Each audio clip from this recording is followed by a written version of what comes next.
Hello friends, कैसे हैं आप सभी। आज हम क्लास 9th का चैप्टर 4 जो कि है स्ट्रक्चर ऑफ एटम के बारे में पढ़ेंगे। एनसीईआरटी का चैप्टर 1st, 2nd, 3rd हमने ऑलरेडी कवर कर रखा है।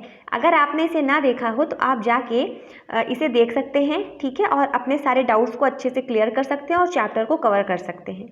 अगर आपको इसका पीडीएफ चाहिए तो टेलीग्राम लिंक डिस्क्रिप्शन में दिया है, आप इसे वहाँ से डाउनलोड कर सकते हैं और रिवाइज कर सकते हैं और अच्छे से अपने चैप्टर को प्रिपेयर कर सकते हैं, ठीक है। तो हम कैसे पढ़ते हैं, हम एमसीक्यू फॉर्मेट में चैप्टर को पढ़ते हैं थॉरली, उसके बाद फिर उसे एक्सप्लेन भी मैं करती हूँ, एक एक क्वेश्चन को मैं अच्छे से एक्सप्लेन भी करती हूँ ताकि आपको कोई डाउट ना रह जाए। और मुझे लगता नहीं इस चैप्टर को पढ़ने के बाद आपको कोई भी डाउट रहेगा, ठीक है। और देखिए, चलिए स्टार्ट करते हैं आज की क्लास को। अगर आपको पसंद आए तो आप सब्सक्राइब ज़रूर से कीजिएगा इसे, और अगर आपको सारे वीडियोस चाहिए तो आपको सब्सक्राइब तो करना ही पड़ेगा, है ना, ताकि आपको सारे वीडियोस जो है टाइम से मिल जाए, ठीक है। अब चलिए क्लास को स्टार्ट करते हैं। सो फर्स्ट क्वेश्चन है, who discovered the electron. Electron को किसने डिस्कवर किया? तो किसने किया था? जे थॉमसन ने किया था इलेक्ट्रॉन को डिस्कवर। ओके, तो जे थॉमसन ने डिस्कवर किया था इलेक्ट्रॉन को 1897 में। इन्होंने कैथोड रे एक्सपेरिमेंट किया था जिसके थ्रू इलेक्ट्रॉन को डिस्कवर किया था। नेक्स्ट क्वेश्चन है, the neutron was discovered by. Neutron को किसने डिस्कवर किया था? तो चैडविक, जेम्स चैडविक इनका पूरा नाम है, ठीक है। तो जेम्स चैडविक ने न्यूट्रॉन को डिस्कवर किया था और प्रोटॉन को गोल्डस्टीन ने किया था, ठीक है। मतलब गोल्डस्टीन ने क्या किया था? प्रोटॉन की डिस्कवरी की थी, रदरफोर्ड ने न्यूक्लियस की थी, एंड चैडविक ने अभी हमने देखा न्यूट्रॉन की, ठीक है। और बोहर ने क्या किया था? बताया था कि कैसे अरेंजमेंट होता है इलेक्ट्रॉन और प्रोटॉन का एटम। इन्होंने स्ट्रक्चर ऑफ एटम के बारे में बताया था, ठीक है, स्ट्रक्चर दिया था एटम का। सो न्यूट्रॉन को डिस्कवर किया था जेम्स चैडविक ने 1932 में। नेक्स्ट क्वेश्चन है, charge on the electron is. Electron पे क्या चार्ज होता है? तो इलेक्ट्रॉन पे निगेटिव चार्ज होता है, ठीक है, और प्रोटॉन पे पॉजिटिव चार्ज होता है, और जीरो किसमें होता है? न्यूट्रॉन पे। तो electron carries a negative charge, बाकी मैंने बता ही दिया। नेक्स्ट है, which part of the atom has a maximum mass. सबसे एटम के किस पार्ट में मैक्सिमम मास होता है? तो होता है न्यूक्लियस। न्यूक्लियस में जो होता है मैक्सिमम मास होता है, क्योंकि न्यूक्लियस में प्रोटॉन होता है, ठीक है, और न्यूट्रॉन होता है। So nucleus contains protons and neutrons which have mass. Next question है, what is the charge on neutron. Neutron पे क्या चार्ज होता है? न्यूट्रॉन पे जीरो चार्ज होता है। कितना होता है? जीरो। और न्यूट्रॉन की डिस्कवरी की थी जेम्स चैडविक ने, एंड इसमें क्या होता है? ये न्यूट्रल पार्टिकल होते हैं, इसके चार्ज क्या होते हैं? जीरो। नेक्स्ट है, who gave the nuclear model of atom. Nuclear model of atom किसने दिया था? तो रदरफोर्ड ने दिया था न्यूक्लियर मॉडल ऑफ एटम, और रदरफोर्ड को फादर ऑफ न्यूक्लियर फिजिक्स भी कहा जाता है, ठीक है। रदरफोर्ड ने किया था न्यूक्लियर मॉडल, दिया था इन्होंने गोल्ड फॉइल एक्सपेरिमेंट करके, ठीक है। देखिए, अब गोल्ड फॉइल एक्सपेरिमेंट में क्या हुआ था कि इन्होंने एक थिन शीट ली थी गोल्ड की, ठीक है, उसमें इन्होंने अल्फा पार्टिकल, अब ये अल्फा पार्टिकल क्या है? कि अल्फा पार्टिकल जो है ये हीलियम 2+ है, ठीक है, हीलियम 2+, इसी को अल्फा पार्टिकल कहा गया। इन्होंने अल्फा पार्टिकल का बॉम्बार्डमेंट कराया गोल्ड फॉइल के ऊपर, ठीक है। तो उससे पता चला कि जो एटम है, एटम का जो मैक्सिमम स्पेस है वो क्या है? खाली है, ठीक है, और जो प्रोटॉन है वो कहीं बीच में कंसेंट्रेटेड है, ठीक है, बाकी स्पेस क्या है? खाली है।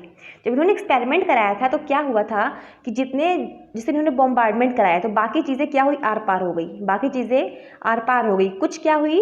डिफ्लेक्ट कर गई। क्या हुई? डिफ्लेक्ट कर गई। और कुछ ऐसी थी जो पूरी रिवर्स आ गई, पूरी रिवर्स आ गई, ऐसे गई और ऐसे ही आ गई, ठीक है।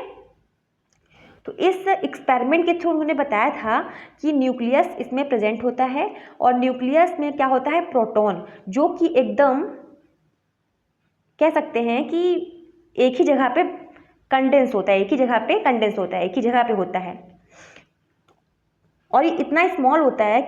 अगर हम इस कहते हैं कि जो रेडियस, अगर एटम का रेडियस जितना होता है तो उसका 10⁵ जो होता है वो क्या होता है, न्यूक्लियस का रेडियस होता है। ठीक है, इतने टाइम्स उसका रेडियस कम होता है न्यूक्लियस का। चलिए आगे देखते हैं। According to Bohr electron revolve around the nucleus. Bohr के अकॉर्डिंग जो है इलेक्ट्रॉन रिवॉल्व अराउंड करता है न्यूक्लियस, कैसे, फिक्स्ड सर्कुलर ऑर्बिट्स में। कैसे, फिक्स्ड सर्कुलर ऑर्बिट्स में। बोहर ने बताया था कि जो एटम होता है ना उसमें क्या होता है, मान लीजिए बीच में क्या है, न्यूक्लियस है, फिर के, इन्होंने क्या किया, KLM, मान लीजिए बता रही हूँ मैं 3 सबशेल ले रही हूँ। ठीक है, 3 सबशेल अगर मैं ले रही हूँ, इसको मानती हूँ मैं K सबशेल, इसको मानती हूँ L, इसको मानती हूँ M। ठीक है, और अगर हम लें तो इसको हम 1 और 2 और 3 भी मान सकते हैं। ठीक है, जिन्होंने बताया जो इलेक्ट्रॉन होते हैं इन्हीं डिस्क्रीट ऑर्बिट्स में क्या करते हैं, मूव करते हैं। क्या करते हैं, इन्हें डिस्क्रीट ऑर्बिट्स में क्या करते हैं, मूव करते हैं। और ये जो ऑर्बिट्स हैं इनकी एनर्जी क्या होती है, फिक्स्ड होती है। ठीक है, तो अगर इलेक्ट्रॉन्स इसमें रिवॉल्व करते हैं तो एनर्जी रेडिएट नहीं करते हैं और इसी में सर्कुलर ऑर्बिट्स में ऐसे क्या करते रहते हैं, रिवॉल्व करते रहते हैं। ये कहा था बोहर ने। तो Bohr said that electrons revolve in an fixed circular orbit without radiating energy। ठीक है, तो ऐसे ही वो रिवॉल्व करते रहते हैं और अपनी एनर्जी को रेडिएट नहीं करते हैं। अगर एनर्जी को रेडिएट करेंगे तो, एक मिनट, अगर वो एनर्जी को रेडिएट करेंगे तो क्या होगा, वैसे ऐसे आके न्यूक्लियस में गिर जाएंगे, है ना। फिर तो क्या होगा, एटम स्टेबल रहेगा ही नहीं, और फिर एटम स्टेबल नहीं रहेगा तो मैटर कैसे बनेगा ही नहीं। कहाँ तक देखा था हमने, हाँ यहाँ तक हो गया था ना। इसका आंसर होगा fixed orbit, fixed circular orbit. Next है, the mass of electron is approximately, कितना होता है, 1/2000 ऑफ अ प्रोटॉन। मतलब कि इलेक्ट्रॉन का मास होता है ना बहुत ही कम, नेग्लिजिबल होता है, इतना आप कह सकते हैं। मतलब 1/2000, सोचिए कितना कम होता है प्रोटॉन से। नेक्स्ट है, the number of proton in an atom is equal to, एक एटम में नंबर ऑफ प्रोटॉन क्या होता है, एटॉमिक नंबर। ठीक है, नंबर ऑफ प्रोटॉन क्या होते हैं, क्या होता है, is equal to atomic number. ठीक है, मतलब जितना नंबर ऑफ प्रोटॉन होगा किसी एटम में उसका एटॉमिक नंबर भी उतना ही होगा। मान लीजिए मैं लेती हूँ कार्बन का, कार्बन में कितने होते हैं, 6 इसका एटॉमिक नंबर होता है। इसका मतलब है कि इसके अंदर, कार्बन के अंदर जो प्रोटॉन है ना वो कितना है, 6 है। ठीक है, इसलिए इसका एटॉमिक नंबर क्या है, 6। समझ में आ गया होगा। So, atomic number is defined as the number of proton in an atom. Next है, which scientist gave the plum pudding model of an atom? ये दिया था थॉमसन ने दिया था। इन्होंने कहा था जैसे इसको वाटर मेलन मॉडल भी कह देते हैं। जैसे इन्होंने कहा था कि मान लीजिए प्लम होता है, ठीक है, पुडिंग मतलब एक हलवा कह सकते हैं आप प्रकार का, जैसे कि उसमें ड्राई फ्रूट्स होते हैं ना। ठीक है, तो उन्होंने ड्राई फ्रूट को कंपेयर किया किससे, इलेक्ट्रॉन से, और बाकी जो पोर्शन होता है हलवे वाला, ठीक है, बाकी जो पोर्शन होता है, बाकी जो पूरा ये पोर्शन है, इन्होंने इसको क्या बताया कि बाकी जो खाली पोर्शन बचा है इसको बताया कि ये प्रोटॉन है। ठीक है, ऐसे ही वाटरमेलन वाला था, इन्होंने बताया कि जो वाटरमेलन होता है, कि जो मान लीजिए वाटरमेलन है, ठीक है, इसमें इन्होंने बताया कि इसमें ब्लैक कलर, हाँ ये जो, एक मिनट क्या हो गया, ये मान लीजिए वाटरमेलन है, ठीक है। और इसमें क्या है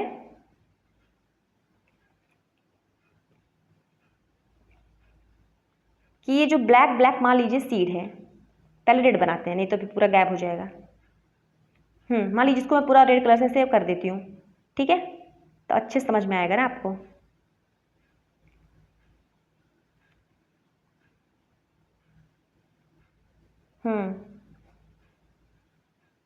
ये हो गया पूरा रेड कलर से हमने बना दी हिरबंजी, ठीक है। अब इसमें हम रखेंगे इसके बीज, इसके हमने इसमें बीज ऐसे लगा दिए, ऐसे होता है ना। तो इन्होंने कहा कि जो ये रेड वाला पार्ट है ये क्या है, प्रोटॉन है, और जो ये ब्लैक वाला सीड है इसको इन्होंने कहा कि ये इलेक्ट्रॉन है।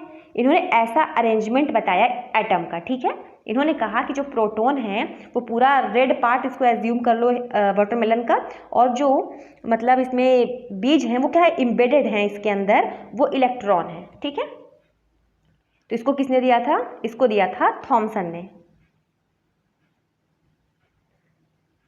सो J.J. Thomson proposed this model where electrons are embedded like plums in pudding.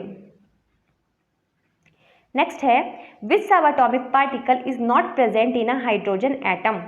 Hydrogen atom में कौन सा सब एटॉमिक पार्टिकल्स नहीं होता है, तो न्यूट्रॉन। याद रखिएगा न्यूट्रॉन जो होता है ना वो सारे एटम्स में होता है except hydrogen, except hydrogen. Hydrogen में जो होता है ये नहीं होता है, ठीक है। हाइड्रोजन में न्यूट्रॉन प्रेजेंट नहीं होता है।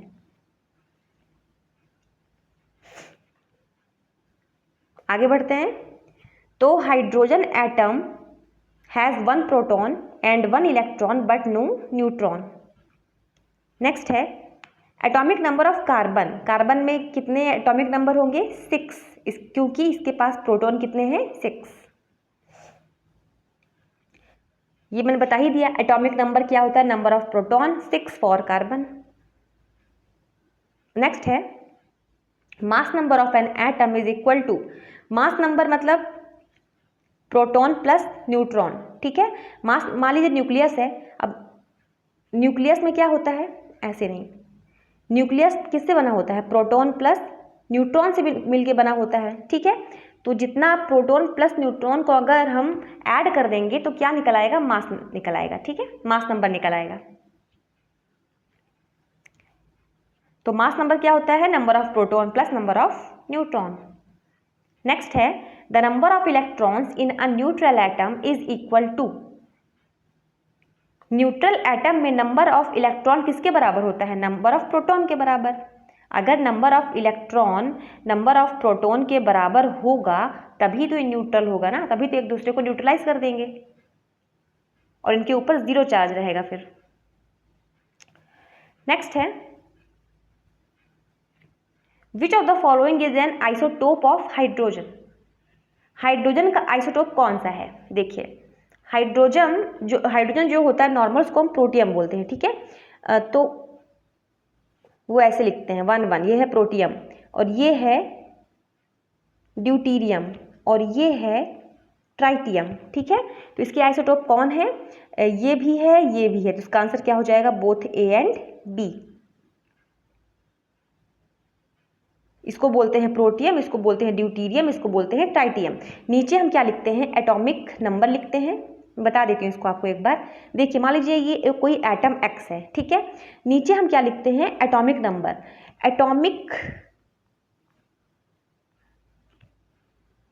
देखिए एटॉमिक नंबर को हम डिनोट करते हैं जेड से, एटॉमिक नंबर को हम डिनोट करते हैं जेड से, और एटॉमिक मास को, एटॉमिक मास को हम डिनोट करते हैं ए से, ठीक है। अब आप समझ जाएंगे।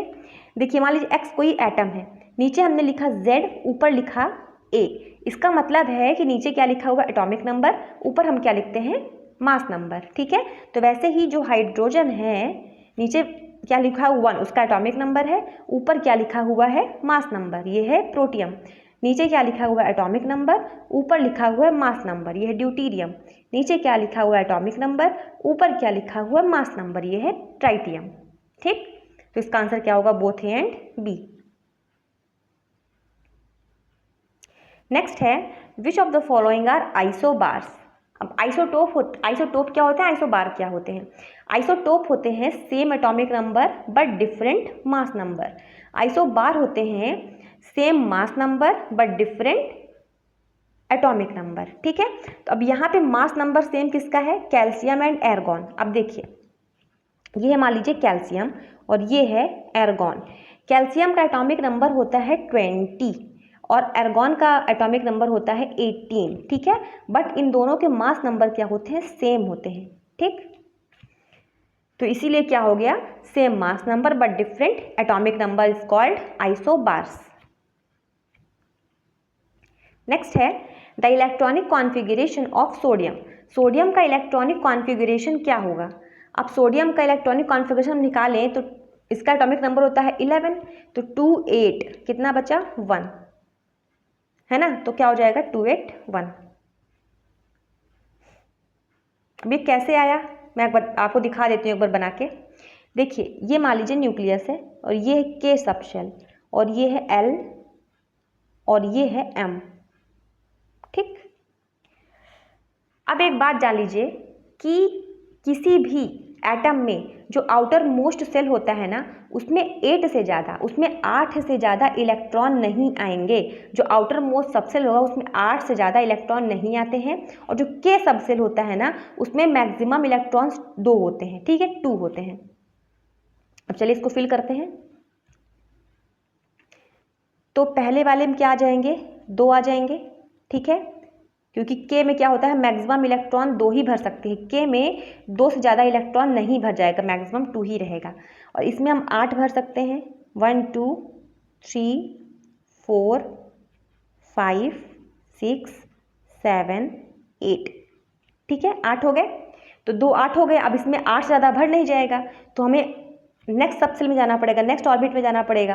तो इसमें कितना आ जाएगा 1 2, अब 2 ही एक ही रहेगा, सॉरी, हाँ ठीक है, एक ही रहेगा।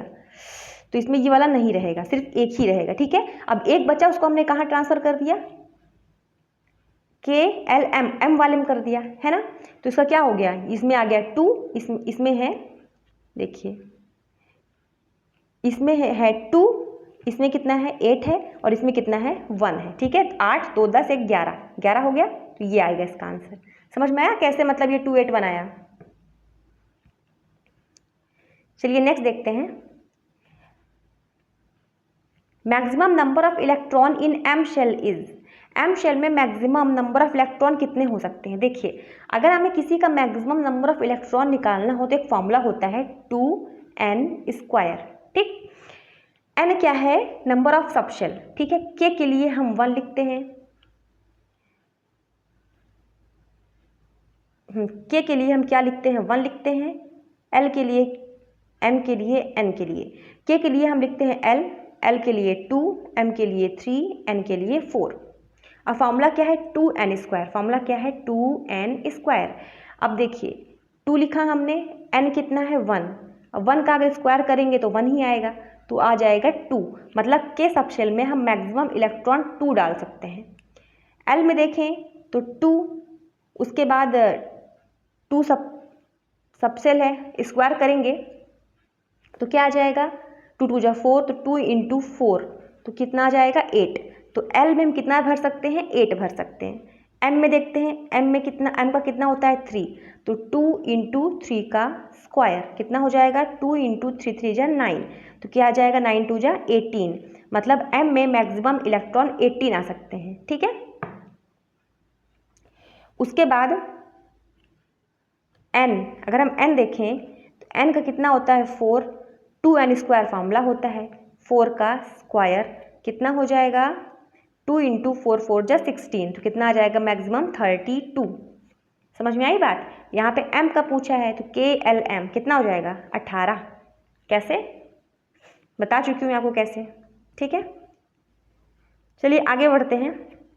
The K shell can hold a maximum, K कितना मैक्सिमम इलेक्ट्रॉन होल्ड कर सकता है। तो मैंने अभी बताया अभी आपको कि के में मैक्सिमम इलेक्ट्रॉन जो है 2 आ सकते हैं। कैसे 2 × के का क्या होता है 1 होता है, 1 का स्क्वायर कर देंगे तो 2 इंटू 1 इज इक्वल टू 2, तो मैक्सिमम इलेक्ट्रॉन 2 ही आ सकता है। ठीक, नेक्स्ट है the isotope used for cancer treatment. Cancer treatment के लिए कोबाल्ट 60 का इस्तेमाल करते हैं। So cobalt 60 emits gamma rays used in cancer therapy. Next है what is the number of neutron in C14। अब देखिए C14, ठीक है, C14 ये क्या है, कार्बन है। ठीक है, अब इसका तो एटॉमिक नंबर कितना होगा, 6 होगा, है ना। अब देखिए एटॉमिक नंबर किससे बना होता है, प्रोटॉन से बना होता है। ठीक, मास नंबर किससे बना होता है, प्रोटॉन प्लस न्यूट्रॉन से बना होता है ना। देखिए अगर हम एटॉमिक नंबर देखें तो ये क्या होता है, प्रोटॉन से बना होता है। ठीक, जितना प्रोटॉन उतना एटॉमिक नंबर।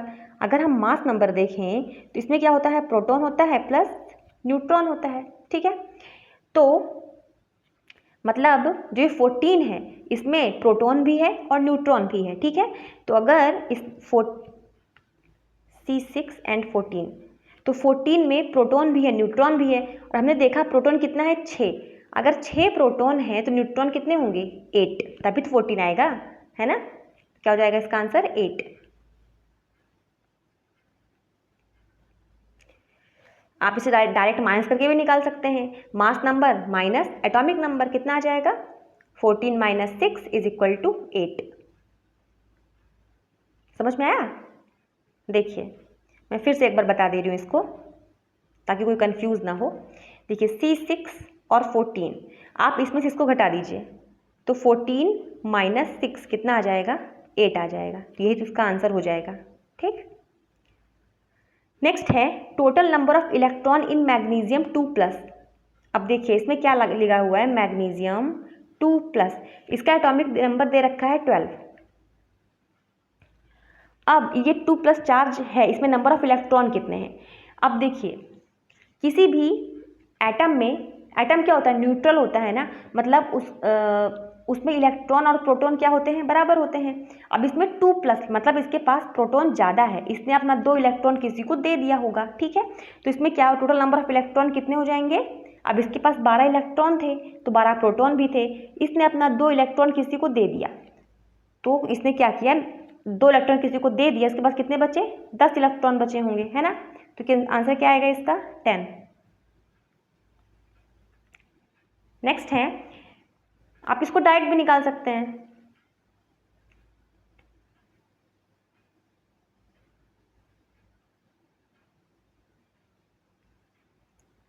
डायरेक्ट क्या आपको ऐसे ही निकालना पड़ेगा, मैं एक बार फिर से करके बता दे रही हूँ। Mg2+ है।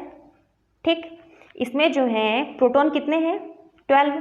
ठीक है, तो इलेक्ट्रॉन भी कितने होंगे, 12 ही होंगे। ये है प्रोटॉन, ये है इलेक्ट्रॉन। ठीक है, अभी इसके पास 2+ चार्ज है, मतलब इसके पास 2 प्रोटॉन, 2+ चार्ज है, मतलब प्रोटॉन ज़्यादा है इलेक्ट्रॉन कम है। अब देखिए प्रोटॉन को निकालना मुश्किल होता है, तो हम क्या निकालेंगे, 2 इलेक्ट्रॉन इसमें से निकाल देंगे। अगर 2 इलेक्ट्रॉन इसमें से निकाल देंगे तो क्या हो जाएगा, इसमें हो जाएंगे 10 इलेक्ट्रॉन, है ना, तभी तो इसके पास 2 प्रोटॉन ज़्यादा हो जाएंगे। तो 12 minus 10 is equal to 12 minus 2 is equal to 10। ठीक, तो कितना आ जाएगा, 10। Which of the following is true for isotopes. Isotope के लिए क्या ट्रू है, आइसोटोप मतलब same atomic number and different mass number, same atomic number different mass number. Next है Bohr model explains. Bohr model ने क्या एक्सप्लेन किया था, स्टेबिलिटी ऑफ एटम को समझा चुकी हूँ Bohr model. Which statement is incorrect about Rutherford model. Rutherford model के बारे में गलत क्या है, एटम हैज डेंस न्यूक्लियस, ये सही है। Electron revolve in fixed orbit, ये भी सही है। एक मिनट, यही गलत है, क्योंकि इन्होंने कहा था कि ये ऐसे ही सर्कुलर ऑर्बिट मतलब घूमता रहता है उसके चारों तरफ। इन्होंने ये नहीं बताया था कि फिक्स्ड ऑर्बिट में घूमता है, तो इसका आंसर ये सही होगा। ये बताया था बोहर ने, इसको बताया था बोहर ने। ठीक, और एटम जो है लगभग खाली है, सही है। न्यूक्लियस पॉजिटिवली चार्ज, ये भी सही है। तो यही गलत था जो कि किसने बताया था, बोहर ने बताया था। रदरफोर्ड ने नहीं बता पाए थे इसको। नेक्स्ट है which of the following is a positively charged particle, तो क्या हो जाएगा प्रोटॉन। नेक्स्ट है अ neutral atom become positively charged when, neutral atom है कोई, वो पॉजिटिवली चार्ज कब बनता है, जब हम इलेक्ट्रॉन को लूज कर देते हैं, when we lose electrons. Next है what is the number of electron in chloride ion, यहाँ पे नंबर ऑफ इलेक्ट्रॉन कितने हैं, देखिए इसका जो एटॉमिक नंबर है कितना दे रखा है, 17 दे रखा है, ठीक है। अब 17 दे रखा है, इसमें एक माइनस चार्ज है, मतलब इसके पास, अब देखिए Cl माइनस, मतलब इसके पास एक चार्ज लगा हुआ है। अब इसमें जो है एटॉमिक नंबर इसका कितना है 17, मतलब इसके पास 17 प्रोटॉन होंगे, है ना, और इलेक्ट्रॉन भी कितने होने चाहिए, 17 होने चाहिए। पर इसमें एक एक्स्ट्रा है, मतलब इलेक्ट्रॉन कितना है, हमने एक बाहर से ले रखा है, तो इसके पास कितना है 18 है यहाँ पे, तो कितना है 18, समझ में आया। वरना आप डायरेक्ट भी निकाल सकते हैं, इसमें 17 में +1 कर दीजिए, क्योंकि हमने एक इलेक्ट्रॉन ले रखा है। तो लेकिन आपको समझाने के पर्पज से ऐसे आप समझिए, जिंदगी में कभी नहीं भूलेंगे आप इसे। नेक्स्ट है who gave the concept of quantized orbit, मतलब फिक्स्ड ऑर्बिट का कॉन्सेप्ट किसने दिया था, तो बोहर ने दिया था। नेक्स्ट है the maximum number of electron in a shell is given by, तो हम मैक्सिमम नंबर ऑफ इलेक्ट्रॉन्स किसी भी सेल का कैसे निकालते हैं, 2n² फॉर्मूला लगा के, है ना, अभी हमने देखा था, तो 2n² हो जाएगा इसका आंसर। तो which shell is filled first in an atom, देखिए बोहर ने एक चीज़ और बताई थी कि अगर कोई भी एटम को हमें फिल करना है तो ऐसे नहीं कर सकते कि पहले m में भर दें, फिर k में भर दें, फिर l में, ऐसे नहीं, एक सीक्वेंस में भरना पड़ेगा। पहले हमें k भरना पड़ेगा, फिर l भरना पड़ेगा, फिर m भरना पड़ेगा, फिर n भरना पड़ेगा, फिर फर्दर जो भरना है भर सकते हैं, ठीक है, मतलब जो सीक्वेंस आएगा उसके बाद। रैंडम भी आप कहीं से भी उठा के किसी भी सब सेल में आप नहीं डाल सकते, हमें पहले सीक्वेंस में भरना पड़ेगा, पहले k, फिर l, फिर m, फिर n, ऐसे, ठीक है। तो सबसे पहले किस में आएगा k। नेक्स्ट है electron is in outermost shell are called, electron जो होते हैं आउटर मोस्ट सेल उन्हें हम क्या कहते हैं, वैलेंस इलेक्ट्रॉन, क्या कहते हैं, valence electron. What is the valency of oxygen, देखिए वैलेंसी क्या होती है, combining capacity of an atom, ठीक है, वैलेंसी क्या होती है, combining capacity of an atom, ठीक है। तो ये किसी भी एटम की कंबाइनिंग कैपेसिटी होती है। अब देखिए कोई भी एटम रिएक्ट क्यों करता है किसी से, इसको अपना ऑक्टेट पूरा करना होता है, मतलब उसको अपने आउटर मोस्ट ऑर्बिट पे 8 इलेक्ट्रॉन डालने होते हैं, ठीक है, तो इसीलिए वो क्या करता है, रिएक्ट करता है। अगर उसके आउटर मोस्ट ऑर्बिट में 8 इलेक्ट्रॉन नहीं होंगे तो किसी से वो रिएक्ट करेगा, या तो लेगा, या तो इलेक्ट्रॉन देगा, या तो शेयर करेगा, है ना, ताकि उसको 8 इलेक्ट्रॉन उसको पूरे हो सके, उसको ऑक्टेट पूरा हो सके और वो स्टेबल हो सके। तो अब हमें देखना है ऑक्सीजन की वैलेंसी क्या होगी। ऑक्सीजन का एटॉमिक नंबर होता है 8, ठीक है, इसको हम देखेंगे तो 2 क्या आएगा, 2 आएगा, फिर क्या आएगा 6 आएगा, ठीक है। तो अब देखो इसके आउटर मोस्ट ऑर्बिट में 6 इलेक्ट्रॉन हैं, इसको कितना चाहिए, अगर किसी से 2 इलेक्ट्रॉन ले ले, अगर किसी से 2 इलेक्ट्रॉन ले लेगा तो इसका ऑक्टेट पूरा हो जाएगा, है ना, तो इसकी वैलेंसी क्या हो जाएगी 2, क्योंकि किसी से 2 ले रहा है ये, ठीक है। और अगर आपको डायरेक्ट निकालना है तो जितना भी वैलेंस इलेक्ट्रॉन होता है, वैलेंस इलेक्ट्रॉन मतलब क्या होता है, जो आउटर मोस्ट ऑर्बिट में इलेक्ट्रॉन होते हैं उसको हम क्या कहते हैं, वैलेंस इलेक्ट्रॉन। जैसे अब ऑक्सीजन में क्या होता है, 2 होता है, 6 होता है, मतलब ये क्या है, वैलेंस इलेक्ट्रॉन है, क्या है, वैलेंस इलेक्ट्रॉन है। इसको आप 8 - 6 कर दीजिए, कितना आ जाएगा 2, ठीक है, 2 आंसर हो जाएगा। मैंने आपको दोनों तरीके बता दिए हैं, जो आपको ईजी लगे आप उससे चीज़ों को समझ सकते हैं। वैसे मैं तो फर्स्ट तरीके से ही समझती, क्योंकि मुझे वो ज़्यादा इजी लगता है, क्योंकि उसका कॉन्सेप्ट एकदम क्लियर होता है उसमें ना, इसी वजह से। नेक्स्ट देखते हैं, the atom has 2 electron in K shell and 8 in L shell, its atomic number, मतलब कोई एटम है, ठीक है, उसके के शेल में कितने हैं 2 इलेक्ट्रॉन हैं और एल शेल में कितने हैं 8 है। के में उसके 2 इलेक्ट्रॉन हैं, ठीक है, और एल में कितने हैं 8 हैं। 2 3 4 5 6 7 8, ठीक है। तो अब वो कौन सा, उसका एटॉमिक नंबर क्या होगा, तो अंदर के में कितने हैं 2 है, ठीक है, और एल में कितने हैं 10 है। दोनों को जोड़ दो कितने हो जाएंगे, सॉरी 8 हैं, दोनों जोड़ दो कितने हो जाएंगे 10, ठीक। और 10 किसका एटॉमिक नंबर होता है, नियॉन का। किसका होता है, नियॉन का।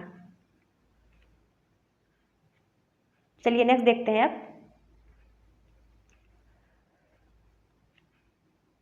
Which particle is present in the nucleus.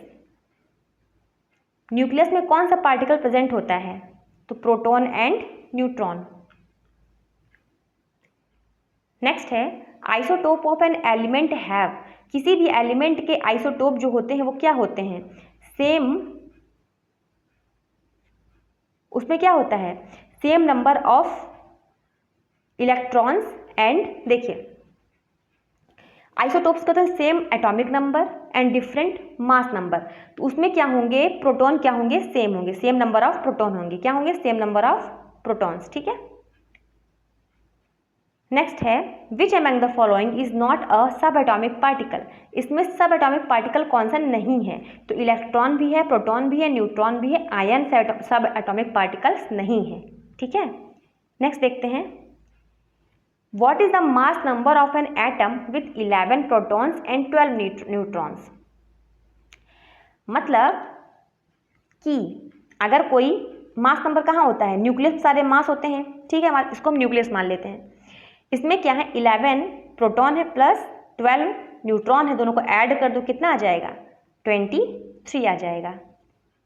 तो कैसे निकालते हैं mass number, proton plus neutron, proton कितना है 11 प्लस न्यूट्रॉन कितना है 12, टोटल कितना आ जाएगा 23। नेक्स्ट है which atom has 2 electron 2 proton and 2 neutron. ऐसा कौन सा एटम, अब देखिए पहले 2 प्रोटॉन देखिए, 2 प्रोटॉन मतलब इसका एटॉमिक नंबर क्या होगा 2, क्या हो जाएगा हाइड्रोजन हीलियम, हीलियम आ जाएगा, ठीक है। अब हीलियम में क्या होता है 2 प्रोटॉन 2 इलेक्ट्रॉन एंड 2 न्यूट्रॉन, क्यों हीलियम है तो इसमें जो है प्रोटॉन, इसका एटॉमिक नंबर क्या आ जाएगा 2, क्योंकि इसका प्रोटॉन कितना है 2। अब जितना प्रोटॉन होता है उतना ही इलेक्ट्रॉन भी होता है ना, तो 2 इलेक्ट्रॉन भी हो गए, और इसका मास नंबर कितना है 4, क्योंकि इसमें न्यूट्रॉन भी कितने हैं 2 है ना। तो अब मास नंबर कैसे निकालते हैं, प्रोटॉन प्लस न्यूट्रॉन, तो 2 प्रोटॉन 2 न्यूट्रॉन मिलकर क्या बनाते हैं 4। नेक्स्ट है, next and last, which rules gives the maximum number of electrons in a shell. कौन सा रूल देता है हमें maximum number of electron in a shell निकालने का तरीका, तो Bohr and Bury rule, Bohr and Bury rule. तो आज की क्लास यहीं ख़त्म होती है। अगर आपको क्लास पसंद आई हो तो सब्सक्राइब जरूर से कीजिएगा ताकि सारी वीडियोस जो हैं आपके पास टाइम से पहुंच सके, ओके। और अगर आपको कोई डाउट हो तो आप कमेंट सेक्शन में कमेंट कर सकते हैं, कुछ पूछना हो आप उसमें पूछ सकते हैं। एंड चलिए ठीक है, आज की क्लास यहीं वाइंड अप करते हैं, मिलते हैं नेक्स्ट क्लास में फिर। Thank you and all the best, पढ़ते रहिए।